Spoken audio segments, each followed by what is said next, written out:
Пассажирские перевозки по городским и междугородним маршрутам. Скидка 10% до 30 сентября. Манзара Транссервис. Здравствуйте, на телеканале «Новый век», программа «Вызов 112». В студии Айдар Гумеров. И сегодня мы покажем, как, избегая столкновения, водитель «Лады» разбил свой автомобиль. Думал, уйду, видите, в поребрик залетел. Поребрик не был, ушел бы. И чем обернулась погоня за машиной, которую водитель считает виновницей происшествия.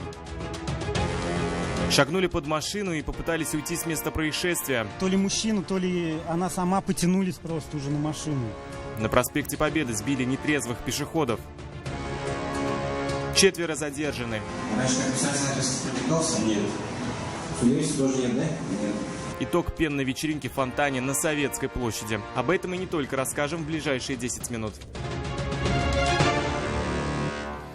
Сегодня днем, разбивший свой автомобиль на улице Мавлютова, водитель «Лады» с очевидцем происшествия бросились догонять машину, по их мнению, виновную в аварии. Мужчина утверждал, что ехал на зеленый, как прямо перед ним стала разворачиваться иномарка. Избегая столкновения, он вылетел с дороги и сильно повредил машину. Водитель иномарки поспешил уехать. Чем все закончилось, знает Сергей Хайдаров. Оттуда, получается, разворачиваюсь, вот как вот эти. А я оттуда еду уже. У меня-то зеленый, и у него зеленый. Ну, он должен уступить был. Разворот на этом светофоре для автолюбителей дело обычное. Водитель Ниссана Жук разворачивался точно так же. Водитель Лады Приора утверждает, что иномарка его не пропустила, хотя он ехал прямо и на зеленый. Чтобы избежать столкновений, водитель Лады вывернул руль вправо и залетел на бордюр. Гранату оторвало. Думал, уйду, видите, в поребрик залетел. Поребрик не был, ушел бы. Ну, еще и пешеходы стояли. Тоже туда рулить лишним нельзя было. Потому что я уже начал отруливать, пешеходы стоят. Смысл нет. В людей влетать, что ли?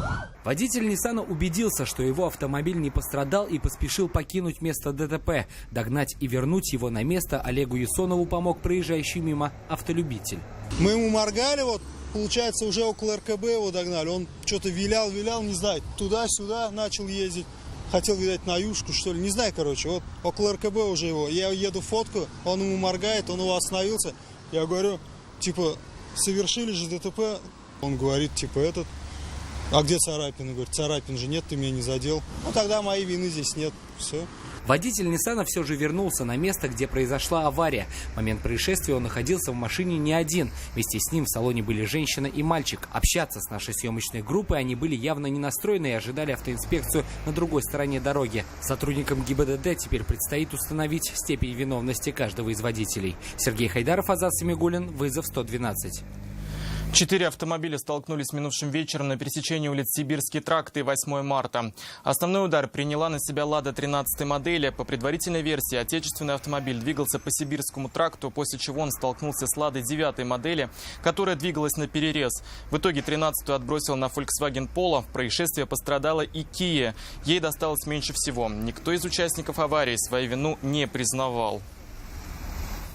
Шагнули прямо под колеса. Таким водитель «Лады Приора» запомнил последний миг перед наездом на людей на проспекте Победы.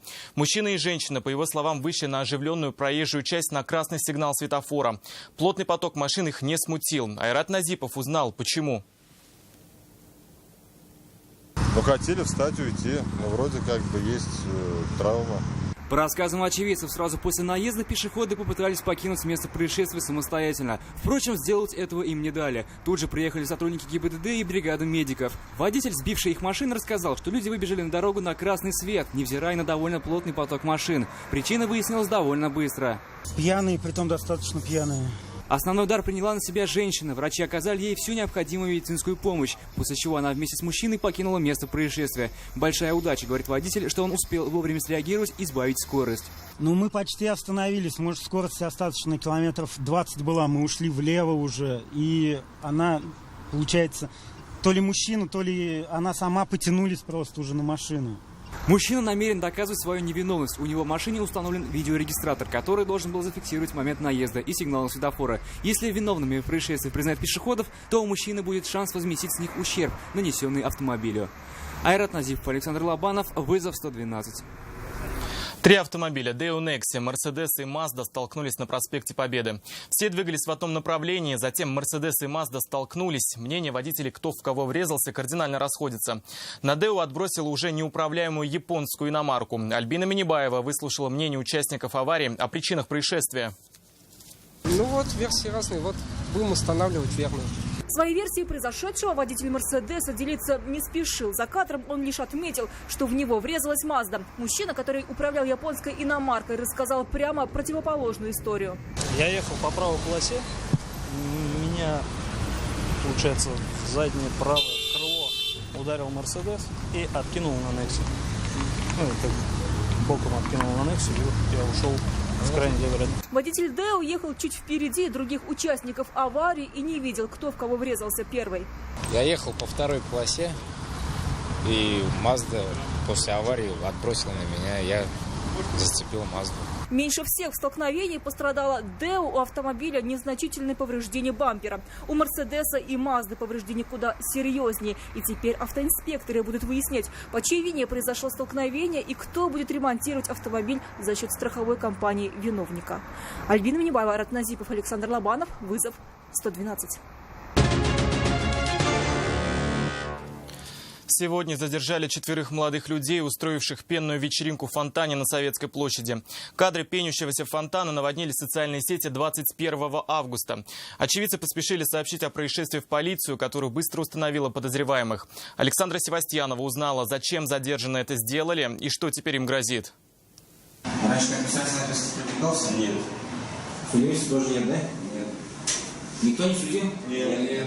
4 молодых людей, всем 19-20 лет, задержали быстро. Помогли съемки с камер видеонаблюдения на ближайших домах, изъятые сотрудниками правоохранительных органов. Отпираться они не стали.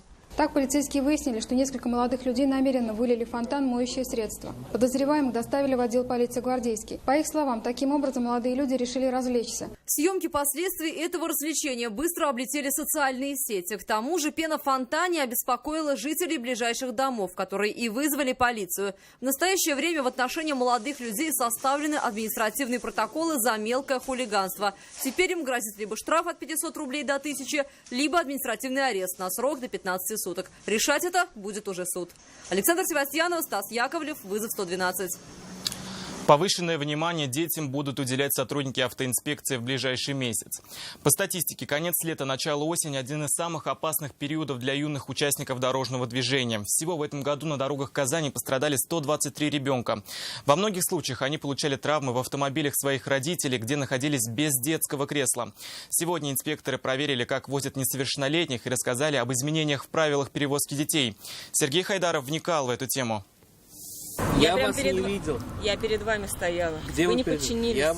Водитель «Лады» встретить на дороге сотрудников ГИБДД этим утром явно не рассчитывал. Мало того, что он был не пристегнут ремнем безопасности, так еще и не остановился по первому требованию дорожного инспектора. Вас останавливали 2 сотрудника, притом на требование остановки одного сотрудника вы не остановились. Вы спрятались.